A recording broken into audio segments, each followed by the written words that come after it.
হরে কৃষ্ণ।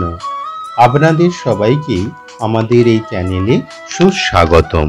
আজকের অনুষ্ঠানে আমরা আলোচনা করব আসন্ন পাম্মোচনী একাদশী সম্পর্কে।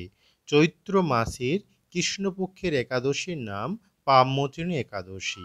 প্রথমেই আমরা জেনে নেব এই একাদশীর সময়সূচি, অর্থাৎ কবে আমরা পাম্মোচনী একাদশীর ব্রত পালন করব। 2024 সালের সকল স্থানেই পাম্মোচনী একাদশীর ব্রত পালন করতে হবে 5 এপ্রিল অর্থাৎ শুক্রবার। প্রথমেই জেনে নেওয়া যাক এই একাদশীটার নাম কেন পাম্মোচনী একাদশী নামে প্রসিদ্ধ। সমস্ত পাপ থেকে নিস্তার বা মোচন করে বলে এই পবিত্র একাদশীর তিথি পাম্মোচনী একাদশী নামে প্রসিদ্ধ। এরপর আমরা আলোচনা করব একাদশীর আদর্শ নিয়ম কি।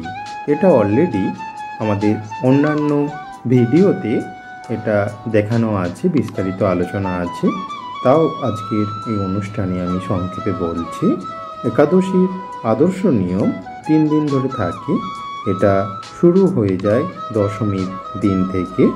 দশমীর দিন আমাদেরকে নিরামিষ আহার গ্রহণ করায় বাঞ্ছনীয়। ওই দিন ভগবান শ্রী বিগ্রহ বা আলক্ষ্যের সামনে আমাদেরকে সংকল্প করতে হয়। সংকল্প মন্ত্র জানা থাকলে ভালো, তা না হলে ভগবানের উদ্দেশ্যে বলতে হয়, হে ভগবান, আগামীকাল আমি কোনো রকম খাদ্যশস্য অর্থাৎ পঞ্চ খাদ্যশস্য গ্রহণ করব না এবং ইন্দ্রিয় তৃপ্তি, পাপকর্ম ইত্যাদি থেকে আমি নিজেকে বিরত রাখব, মিথ্যা কথা বলবো না, এইগুলো বলে শপথ করা উচিত এবং আমি যেন পরের দিন একাদশীটা ঠিকঠাক করে পালন করতে পারি। এরপর একাদশীর দিন ব্রহ্ম মুহূর্তে অর্থাৎ সূর্য ওঠার আগে প্রাতকাল সেরে স্নান করে ভগবানের মঙ্গল আরতি করে যত বেশি সম্ভব জপ করতে পারলে খুব ভালো হয়। শাস্ত্রগ্রন্থ পাঠ করলে ভালো, আর উপবাস থাকতে পারলে খুবই ভালো। আর যদি না পারা যায় তাহলে সামান্য ফল, দুধ, একাদশীর যে খাবারগুলো খাওয়া যায় যেমন কুমড়ো, কাঁচা কলা, পেঁপে, আলু, সূর্যমুখী তেল কিংবা বাদাম তেল, এগুলো দিয়ে কোনো সবজি তৈরি করে ভগবানের উদ্দেশ্যে দেখিয়ে সেইগুলো গ্রহণ করা যেতে পারে, অর্থাৎ অনুকল্প প্রসাদ। তবে খুব বেশি সম্ভব খাবার না খাওয়াই ভালো, কারণ একাদশী তো মানে তো ফাস্টিং নট ফিস্টিং, অর্থাৎ উপবাস করা, আমাদের ফিস্ট না করার মতো না করাটাই ভালো।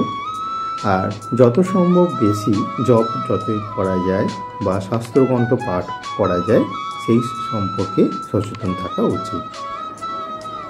আর একাদশীর একটা গুরুত্বপূর্ণ অংশ হচ্ছে পারণ, অর্থাৎ দ্বাদশীর দিন আমরা ব্রহ্ম মুহূর্তে উঠে ভগবানের মঙ্গল আরতি করে পূজা অর্চনা করে আমরা যে সমস্ত খাদ্য বর্জন করেছিলাম পঞ্চশস্য, সেইগুলো ভগবানকে নিবেদন করে নির্দিষ্ট সময়ের মধ্যে আমাদেরকে পালন করা উচিত।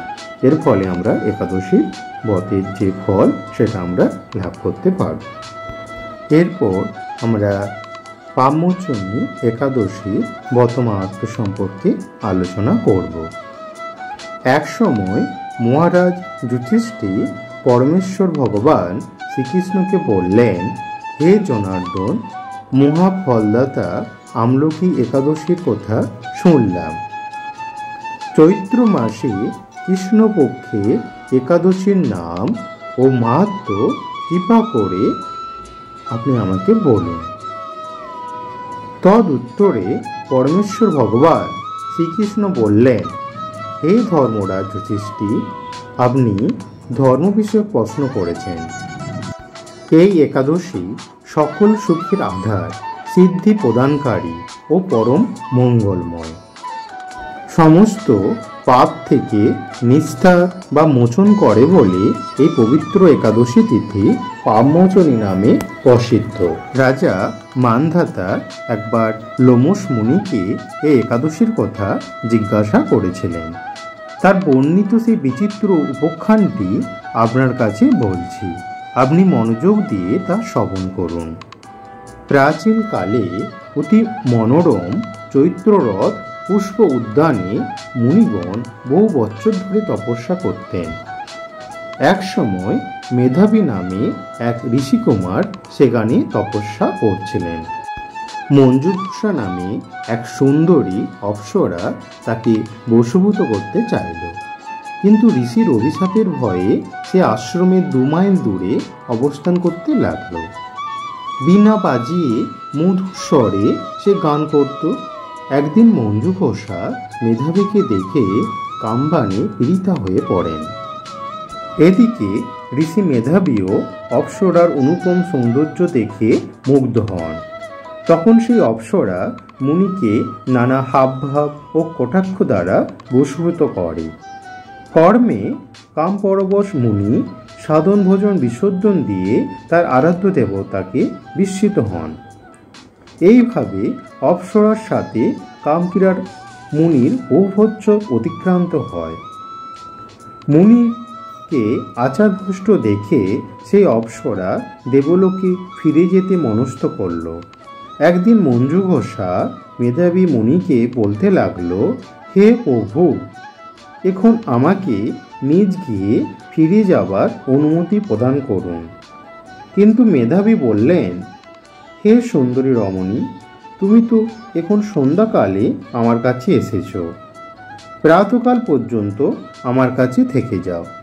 মুনির কথা শুনে অভিশাপ ভয়ে সেই অপ্সরা আরও কয়েক বছর তার সাথে বাস করল। এইভাবে বহু বছর অর্থাৎ 55 বছর 9 মাস 7 দিন অতিবাহিত হল। দীর্ঘকাল অপ্সরার সহবাসে থাকলেও মেধাবীর কাছে তা অর্ধরাত্রি বলে মনে হলো। মঞ্জুঘোষা পুনরায় নিজ স্থানে গমনের প্রার্থনা জানালে মুনি বললেন, এখন প্রাতকাল, যতক্ষণ পর্যন্ত আমি সন্ধ্যা বন্দনা না সমাপ্ত করি ততক্ষণ পর্যন্ত তুমি এখানে থাকো। মুনির কথা শুনে ঈষৎ হেসে মঞ্জুঘোষা তাকে বলল, হে মুনিবর, আমার সহবাসে আপনার যে কত বছর অতিবাহিত হয়েছে তা একবার বিচার করে দেখুন। এই কথা শুনে মুনি স্থির হয়ে চিন্তা করে দেখলেন তার 56 বছর অতিবাহিত হয়ে গেছে। মুনি তখন মঞ্জুঘোষার প্রতি ক্রোধ পরবশত হয়ে বললেন, রে পাপিষ্টি, দুরাচারিণী, তপস্যার ক্ষয়কারী, তোমাকে ধি, তুমি পিশাচী হও। মেধাবীর শাপে অপ্সরা শরীর বিরূপপ্রাপ্ত হল। তখন সে অবনত মস্তকে মুনির কাছে শাপমোচনের উপায় জিজ্ঞাসা করল। মেধাবী বললেন, হে সুন্দরী, চৈত্র মাসের কৃষ্ণপক্ষিয়া পাপমোচনী একাদশী সর্বপাপ ক্ষয়কারিণী, সেই ব্রত পালনে তোমার পিশাচত্ব দূর হবে। পিতার আশ্রমে ফিরে গিয়ে মেধাবী বললেন, হে পিতা, এক অপ্সরার সঙ্গ দোষে আমি মহাপাপ করেছি। এর প্রায়শ্চিত্ত কি, তা কৃপা করে আমাকে বলুন। উত্তরে চাব্বান মুনি বললেন, চৈত্র মাসে কৃষ্ণপক্ষীয় পাপমোচনী একাদশীর ব্রতের প্রভাবে তোমার সমস্ত পাপ দূর হবে। পিতার উপদেশ শুনে মেধাবী সেই ব্রত ভক্তি ভরে পালন করল। তার সমস্ত পাপ দূর হল। পুনরায় তিনি তপস্যার সমস্ত ফল লাভ করল।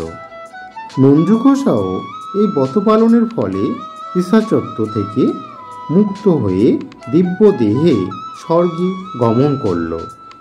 হে মহারাজ, যারা এই পাপমোচনী একাদশী পালন করেন তাদের পূর্বকৃত সমস্ত পাপই ক্ষয় হয়। এই ব্রতকথা পাঠ ও শ্রবণে সহস্র গোদানের ফল লাভ হয়। এই ছিল পাপমোচনী একাদশীর ব্রতকথা। হরে কৃষ্ণ। একাদশী করলে পারণ তার পরের দিন নির্দিষ্ট সময়ের মধ্যেই করতে হয়। আর ওই দিন সকাল সকাল ঘুম থেকে উঠে, অর্থাৎ ব্রাহ্ম মুহূর্তে ঘুম থেকে উঠে প্রাতকর্ম সেরে স্নান করে ভগবানের মঙ্গল আরতি দর্শন দেখিয়ে আর পারণ মন্ত্র বলে, পারণ মন্ত্রটা হচ্ছে অজ্ঞান তিমিরান্ধস্য বত নানেন কেশব ওষুধ সম্মুখ নাত জ্ঞানোদৃষ্টি পদভব। এই পারণ মন্ত্রটি 3 বার বলে আর একাদশীর ঠিক পরের দিন অর্থাৎ শনিবার সকাল 5:30 থেকে সকাল 9:30টার মধ্যে আমাদের একটা নির্দিষ্ট সময়ের মধ্যেই পারণ সম্পন্ন করতে হয়। আমরা যে পঞ্চশস্য বর্জন করেছিলাম তা ভগবানকে নিবেদন করে আর পঞ্চশস্যের কোনো একটা খাদ্য গ্রহণ করে আমরা একাদশীর ব্রত সম্পূর্ণ করব। আর ওই দিন ব্রাহ্মণকে ভোজন এবং উপযুক্ত দক্ষিণা দান করতে পারলে খুবই ভালো হয়। হরে কৃষ্ণ। এই ছিল আজকের ভিডিও। যদি আপনাদের এই ভিডিওটি ভালো লেগে থাকে তবে অবশ্যই লাইক, কমেন্ট এবং শেয়ার করতে ভুলবেন না এবং আমাদের চ্যানেলটিকে সাবস্ক্রাইব করে আমাদের পাশে থাকুন।